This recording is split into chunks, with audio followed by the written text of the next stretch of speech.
Hello, everybody out there. My name is Kurt Roskoff. I'm an ambassador with Project Die Hard. And for our devoted followers, obviously, you notice that in the last 50 minutes, the show we typically have on here, Project Die Hard Mission Monday Update, did not get out onto our live stream. So I was aware of the situation earlier, and I just have been booked up until this moment, coming on here as I can. And we typically have my wife Sue on here, and our president Brian Gibson on here. And so this is an unusual Monday here on St. Patrick's Day. So I hope all of you out there are having some way to enjoy the day, just because we should be able to have some enjoyment or something rewarding of every day, and whether it's relaxing or being able to get over quite a day. And that's kind of what we have here today. We've known that my wife Sue is not going to be here, and because she is out, at an event she's committed to, and then things came up for Brian that he announced that he was out for the show, and we have our chaplain Dave. We know he's on shift with his other assignments. And we always are reaching out there to get more help, and we just go with what we got. So we always figure that the people who are meant to be involved are meant to, and I guess this is my chance to step up, come into the mission of Project Die Hard, and to get a message out to you today.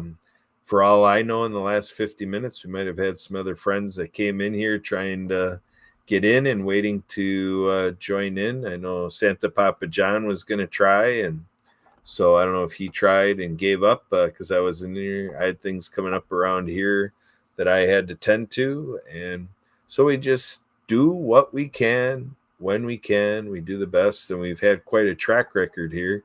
We've been able to give you a Mission Monday pretty religiously, as they say, in terms of being able to have Sue on here, cranking it up at 6:30, or when she's not available, Brian's been able to come in here. And, so I typically attend an event with the Happy Neighborhood Project, a posting party, which allows me to, with a group of about 8 other people, to go ahead and get them attracted to my social media feeds, my LinkedIn profile, which I tend to share a lot of our mission here, doing a lot of reposting, and a lot going on here. We're enjoying a lot of work by our partner of the Disability Channel, resource partner, and with Jay Stoyan. We are working on the Veterans First Initiative for June 7th. So that is a Saturday, first Saturday in June. And so we have People for a New America is heading that up, and working with Jay Stoyan. And we have this Tom Kaz with, I Love Whiskey Town. They got a barbecue sauce that my wife just ordered because this guy has this available, is Tom, and out of Alabama. So that's looking to be one of the sites that we're broadcasting and having a program for, with this Veterans First Initiative fundraiser to support digital ventures with our resource partner, the Disability Channel, with the work we do at Forward Operating Base Rush for right here at Project Die Hard. And then with the Veterans First Initiative, the objective of having funds from the fundraiser put towards cards, gift cards, that veterans will be able to use for what they need. So we got that in the works, a lot of planning, a lot of people showing interest to be involved. I've connected to a gentleman by the name of Bob Holmes, the one-man volleyball team. Beat Bob, beatbob.com. And so he goes out around the country to be a person, a player that is one player on one side of the net. And then he takes on 6 players on the other side of the net. And, so there's 6 players that he's done it where he's got a list of pro football teams, NFL football teams, where players go in there and so the different teams are represented, and he goes ahead and beats them. So if you go to beatbob.com, you can see a video showing coverage of these events. And these events he does, he addresses teen suicide, and he addresses drugs and alcohol and bullying and, stuff like that. So I actually was talking to my teenager. I have a 16-year-old here, and we were talking about different things, and I referenced what I'm involved with, and so you never know when you got to reach for things like the suicide hotline and practices like QPR. QPR is question, persuade, refer.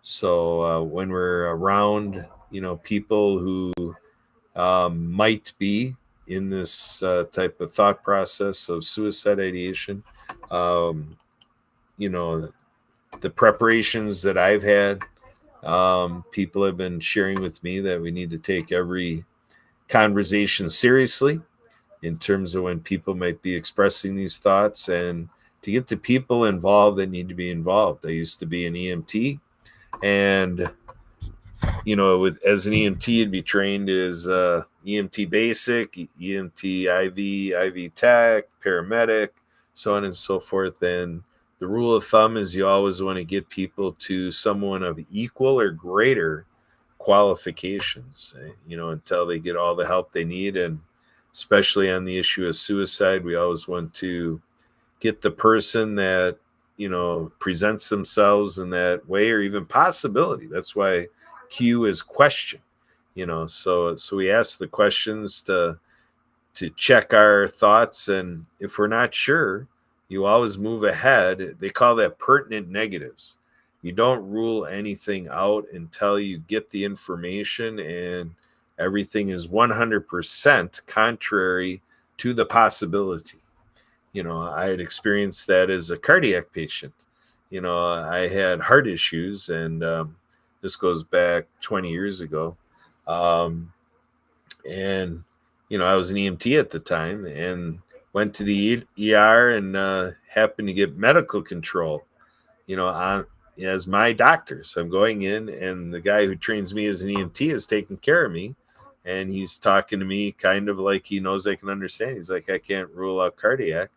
And so he got a cardiologist on the line. And sure enough, up to that point, I was on respiratory medicine. And so I'm very appreciative of being a recipient of somebody practicing the protocol of pertinent negatives to make sure of things until you get 100% confidence that you have the evidence and you can document it and do all the things, share it with other people, whatever, that it's 100% ruled out. If there's any realm of possibility, we need to move forward.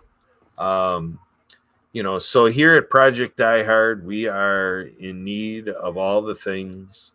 The needs we have is for people to be involved. And, the risk here is that when we ask for volunteers, people just take a pass because people by and large don't want to take on a commitment that they can't uphold, which we appreciate that. Because here at Project Die Hard, we practice the adage of when you say you've got it, you've got it. Don't think anybody else is going to do it. You've got it. Like me coming on to this live stream, I'm going to be running a bit past because I've only got 9.5 minutes in so far. So I'm going to add in some extra thoughts and then we'll wrap up here. But we are in need of volunteerism, and right now we're not getting it in any significant fashion anyway.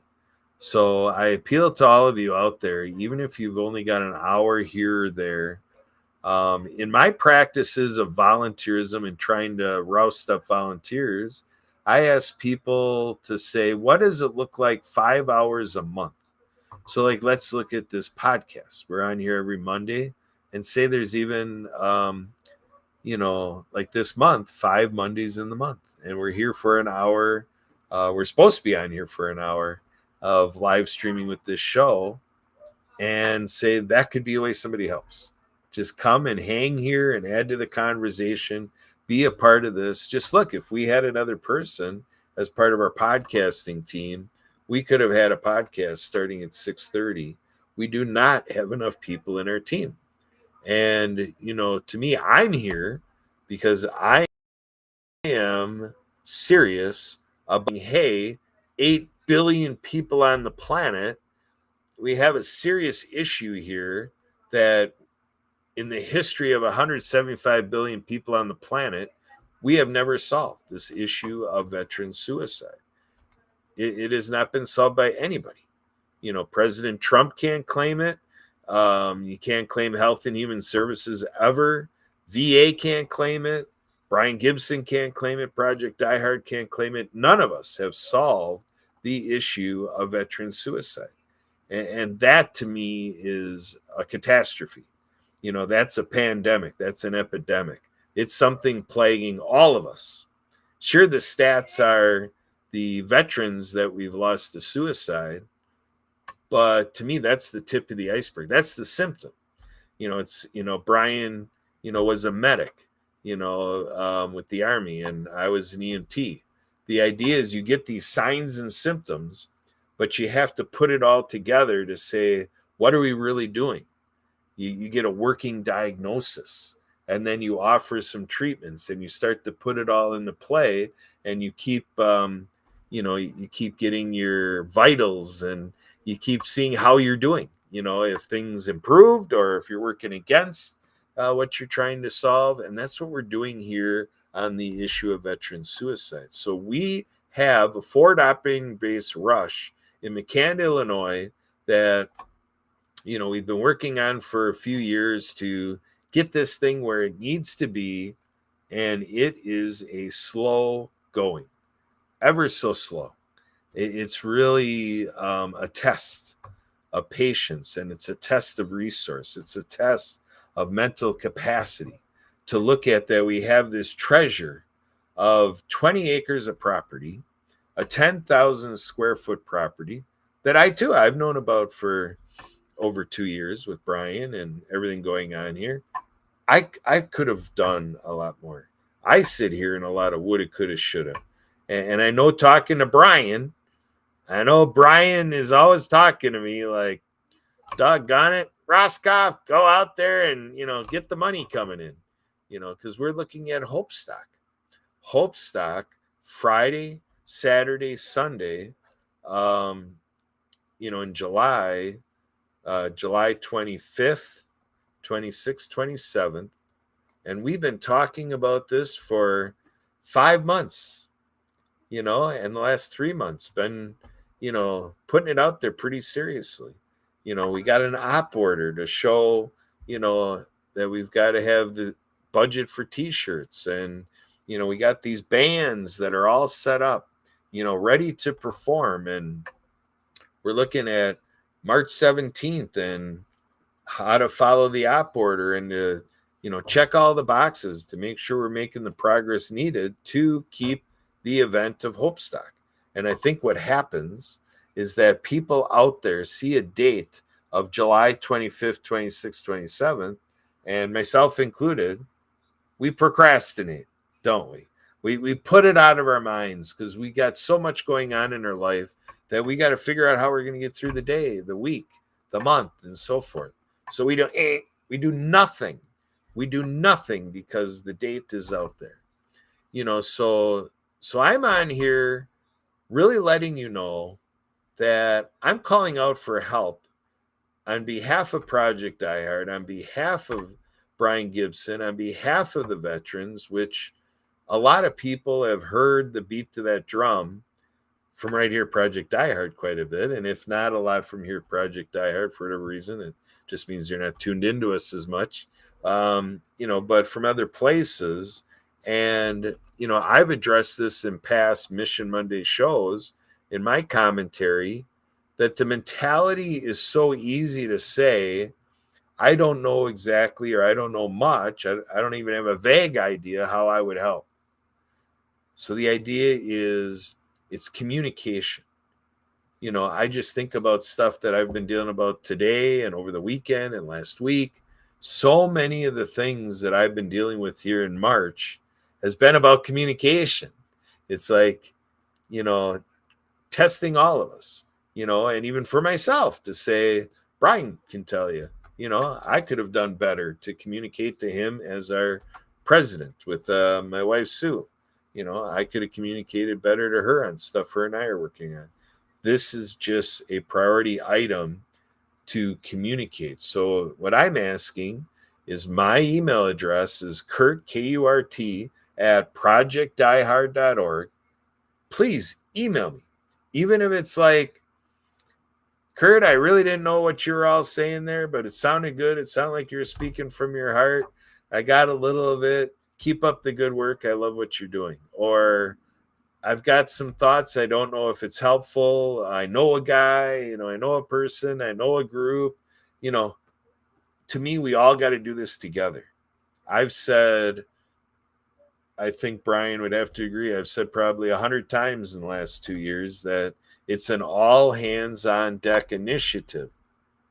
I was talking to a gentleman yesterday about, we're trying to get to some pretty influential people. We're trying to go for the big dogs. And we're talking through and working through the challenges and trying to attract these individuals who have a huge span of control and could just like really give us a quantum leap in what we're all trying to do here. And so I'm trying to address both at the same time. And when I mean both is I communicate that I expect two things to happen. One is that we keep asking ourselves how we're going to get to these people, because until somebody gives a flat out no way, Jose, nope, not going to do it. Until somebody says that, there's always a possibility. And, the leadership here is all about, if you don't ask, you're the one that created the no. So that's what I would like to have the opportunity to say. With whatever idea you have, whatever thought you have, I would like the opportunity to engage with you and to communicate. And it would be helpful here to get feedback. I served with an organization called Accessibility Wisconsin. They deal with these action track chairs, which a lot of injured, wounded veterans are benefiting from, to use these wilderness chairs, mobility wilderness chairs called action track chairs. It's a brand. So there's others out there under different brand names. But the idea is these mobility chairs are set that the tread tires that they have, or the tread tracks, like Army tank tracks, that they're able to go over branches and stuff and get people out into wilderness. And so the leadership of that team always told us as volunteers, no answer is not helpful. To a non-answer, like silence, is not helpful. They always said, give us something. Give us, even if it's like, I'm glad it was a sunny day outside. Tell us something. When you give us crickets, it's really unnerving, and that's where I'm coming into this issue of veteran suicide, the mission of Project Die Hard. We're out here on the live stream. I see 4 people are following. We've got somebody out at Sue's Facebook profile. Somebody's on the Facebook of Project Die Hard, which is good. We got a couple people on the YouTube. Please hit your keypad. If you're on your phone doing this, please use your keypad. Brian, if you're out there, Sue, if you're out there, Chaplain Dave, I think you're working, whoever's out there, I want to get this to the point where I see 4 people are tuning into the live, and that we're getting 4 people on the chat that we can have an interaction through our typing to spread this out. I'm asking each of you. See, now we got only 3. Somebody seemingly felt challenged, by my ask and moved on to something else, not getting anything out of what I'm saying. So that's where we need your help. What would make it more attractive to you? Because if I would know that, I could make that part of the presentation right now and ratchet this up to the 5th and the 6th and the 7th. We're all a team here, whether you're a viewer, a fan, a follower. We always say, pray for us. John Petro Sr., he's on. See how we do that? That lightens it up. I see his Facebook profile. I see his bright, shining face. And we went from 4 to 3 again. So we can make this exciting. We can get to a day where maybe we gamify it, whatever we got to do. But we say, pray for us, share our mission, volunteer, contribute time. John Petro Sr., he does a Revolutionize Your Marketing show, on Fridays. He does that at 4 Central, 5 Eastern. And he does that show. So one way, John, that you can serve Project Die Hard is I'm doing this live stream to maybe direct people to projectdiehard.org. My email, Kurt@projectdiehard.org. Folks can, call or text me at 262 372 1754. 262 372 1754. So what we want to do is we want to think about, who do you know knows a veteran? Who do you know is a veteran? Who do you know has a sibling who's a veteran? Who do you know, maybe a teenager or, somebody's child who their parent is a veteran. We want to really roust up this veteran community, and more importantly, actually, is to roust up the civilian response, to roust up all the people that are not as much in these circles of the military or the veteran community, and to empower them to do like what my wife and I are doing. My parents were not in the military. I'm not a veteran. We have no direct connection to a veteran other than what we volunteered to have, working with Brian every day, and going out to Jay at the Disability Channel, where it's television buy-in with people with disabilities and veterans. We created our connection to the veteran community. I looked at, with what I do in life, what I accomplish, in a church, volunteering, educating myself, going out there and being a powerful citizen, doing great work, being a great business person, going out there and having fun, like water skiing, playing golf, you name it, whatever we're doing for fun. If all this is happening and none of that is possible for a veteran because they're not with us, because we left them alone and we didn't include them in the church activity, we didn't include them in the volunteer activity, we didn't find a way that they want to enter into, self-help, personal improvement, professional development with us, if we didn't find a way that they value their citizenship in a way that they go out there as an active citizen to partake in the community events and whatever, if we're not hiring our veterans, if we're not helping our veterans be entrepreneurs, if we're not helping our veterans have fun to get their minds off all the stuff we put in their minds, what's happening? What's our relationship? What's our personal value? What's our legacy? When we, come to a day where, it is, the end of life for us, and we're on our deathbed for, whatever health issues or, whatever it is, or we're in an extreme car crash that's a fatal crash, and we have these, final moments of our own. What are we really going to be thinking about, with what we did with our life? So we have a lot to worry about to take care of ourselves. They always say, take care of yourself first, because it's kind of hard to take care of someone else when your own self is not, where it needs to be. And we were taught that as EMTs: do not become the patient. Do not become the patient. Because how are you going to use your skills? You got all trained up to be an IV tech, and if you become the patient, and part of their point is, drive safely is one of their points. Don't go out there and get in a big car collision and then you can't deliver the medical care because you banged up the ambulance and you got to go to the hospital now. You're waiting for the next ambulance to take you. So there's a sensible way that we proceed into this and make this happen, but we need to think this all through. So again, please pray for us. Our mission does need your prayers now.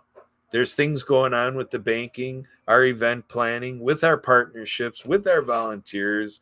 The whole shooting match is coming under challenge right now. So pray for us. Please share. Like if I could see John Petro Sr., if I could see you share this on your LinkedIn profile, share this out to your Facebook feed, we'd really appreciate it. And we are in need that I need to ask for this, and consider your time like John, even if it's during your shows on Friday, if you could put out a good shout out to projectdiehard.org and anything else you can do, John, please do. Whatever anybody can do, any little bit of time. I knew already 15, 20 years ago, they taught me in nonprofit management that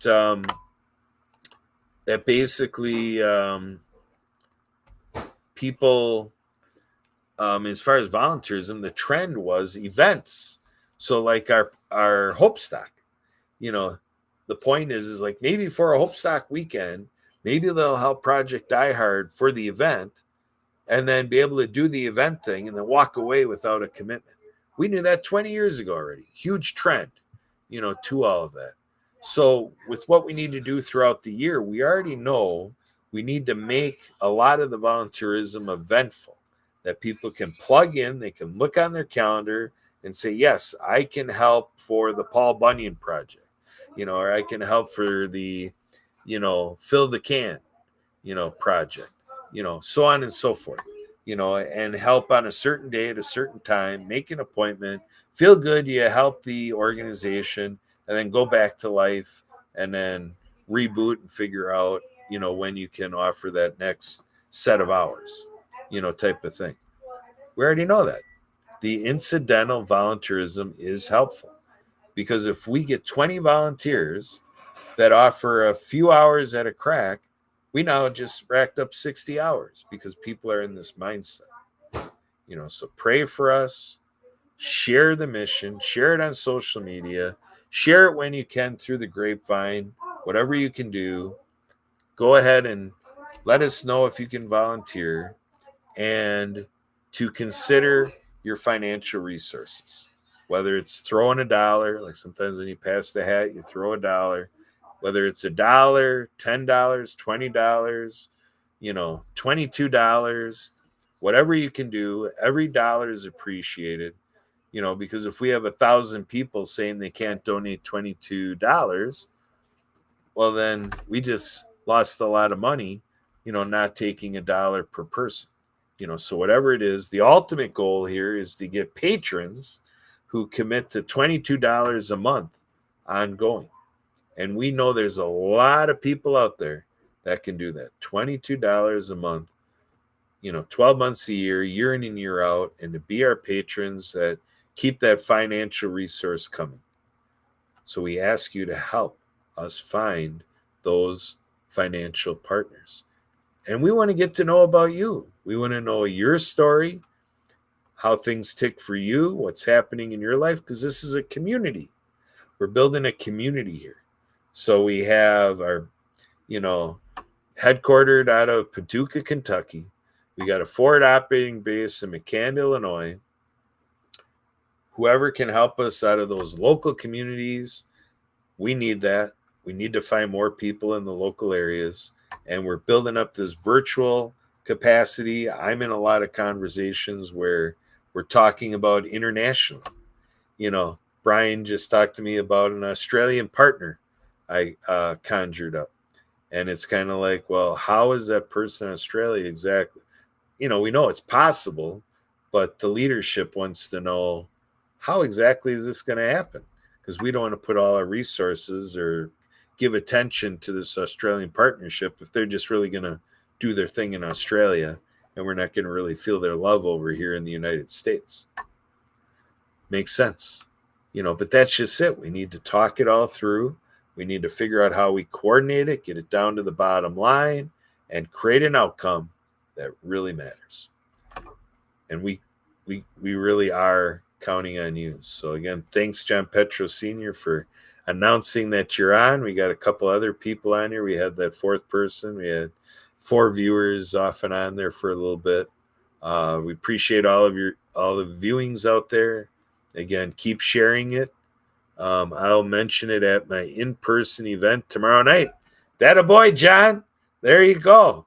That's how we do it. We know we have to keep beating the drum, because if we don't, we wouldn't have had someone like John Petro Sr. making that pledge. Thank you, John Petro Sr. That's what it's all about. Great example. And so right now, I'm going to switch to the ending format, which is we're always about, what are we going to tell our veterans out there that are in struggle, that are in these dark places, that are finding it tough to hang on, to look at their own self-worth is challenged in their own heads. I came from the Happy Neighborhood Project posting party, and so we're looking at all these different posts. And this River Easter, she posted about no, give me some flexibility here. I'm probably not going to do as good a job as she could, or going on to her profile and reading exactly what she posted. But the idea is like, throwing ideas that bring us to our dreams, throwing them in the trash can, and the idea is that no matter what brings it down, that, we aspire to something, we dream it, and we come up with, crazy ideas, whatever. And then, we shoot it down. And then all of a sudden, the analogy is we put it in the trash. But it's like, no, if this is something where you're in that happy place, you're aspiring to this is going to be better, and you got some ideas. Okay, sure, you're probably thinking of some practicalities, like it's not real that it's going to go that way. So she makes a point to say in her events and in her methodologies and, how she does things, she breaks it down to say, if you really get down to what was holding you back on that, you change it up to build it back up so that it'll work. So I've said that many times, that the more you realize how you're not going to do something, the closer it gets you to, if you think of it this way, if you empower yourself to say, that's just going to get you closer to how you are going to do it. And, just the experience of living life can be that way. That you can self-sabotage, you can be hard on yourself, and then have all of this chemical stuff going on, the brain actually changing on you. So physically, this is manifesting, like, death is coming upon you, and it's like you're getting closer and closer, to that. And I can only suppose it, so some of this might actually be insulting, because I don't know. I've never been in this low of a place to really know how to properly speak to suicide ideation, or to, fighting the demons, or something in those depths. I just have been at enough events that I've got my own interpretation, which might be very inaccurate, but it gives me guidance to say, whoa, yeah, I can't imagine being in your place. If you are holding on by a thread, or sitting there like with nothing to hold on to, the idea is, we're here to speak to, please hold on. Please hang in there. Please let your survival instincts kick in. Please look at giving it time, a day at a time, a part of a day, whatever it may be. I told the story before about Edwin Edinbury, with the chief happiness officer of the Happy Neighborhood Project, and happiness as a default position. He'd go out and he'd ask people to commit to being happy for a day, for 24 hours. And then when the 24 hours is over, renew the commitment. So it's like wash, rinse, repeat, wash, rinse, repeat. That whole thing. So that's what we're asking for here. Um, you know, we're hoping that our work here is a little beacon of hope. Just in knowing that you have a team here with Project Diehard. My email address, kurt@projectdiehard.org. Phone number to call and text, 262-372-1754. You can come up with whoever out there, just anyone, like we have Chaplain Dave. It might be somebody at a church. It might be, clergy at a church you reach to. It might be, and if you're really in these depths, it's, please call the suicide hotline and get that initial help. But to all the veterans having a tough time with PTSD and so forth, there's a lot of recreation programs. There's our program to get out to the haven that is Forward Operating Base Rush and, help us figure out how to get you to the property and enjoy it, to get out by the pond and to get out into the trees and, to hang out in our 10,000 square foot facility. Spend some days with us. Volunteer. They always, that's what Edwin always says about happiness too. Go volunteer. That's a real human experience when you volunteer with whatever. And volunteerism can be really simple. It can be a random act of kindness thing, holding the door open. All of these little things can add up and to give the time. And I'm very impressed by the response we're getting. Lots of emails being shared, lots of phone calls. There's a lot of stuff going on with our purview here at Project Diehard and with the Disability Channel Veterans First Initiative. Please give us a chance to show you, how you have people that have your best interests in mind. There's a lot of it going on all around the world, all around the country. And, and I hope it's a connection that we can make here with you at Project Diehard Mission Monday, this live stream we've created and other things we do, like down 15 minutes of music and motion. We're trying to put as many nuggets and pieces as we can with the limited team that we have, with the limited resources, a lot of freebie stuff that we can put out there, just using social media and phone and email and just going with what we've got, and just hoping that you can all work with us, to help us reach more people. But as I said moments ago, it's about taking care of ourselves first. And sometimes taking care of ourselves can be through someone receiving our help and then having that gratification to be like, wow, I just helped that person. That feels really good that I was able to help a friend, next door neighbor, someone in close proximity. We can make this as simple as possible. So, folks, I hope I was able to serve the purpose tonight. That's what the Spirit moved me to do and say, and actually kept it going longer than I thought. I see now we're at 38 minutes, 38 seconds. I thought I was maybe going to hit this at about 25 minutes, but I really got into what I was saying and repeated myself and said it from all different angles. So you got the 360 version today. So with that, as Sue likes to wrap up, here at Project Diehard, we thank you. Take care, everybody. We're looking forward to seeing you.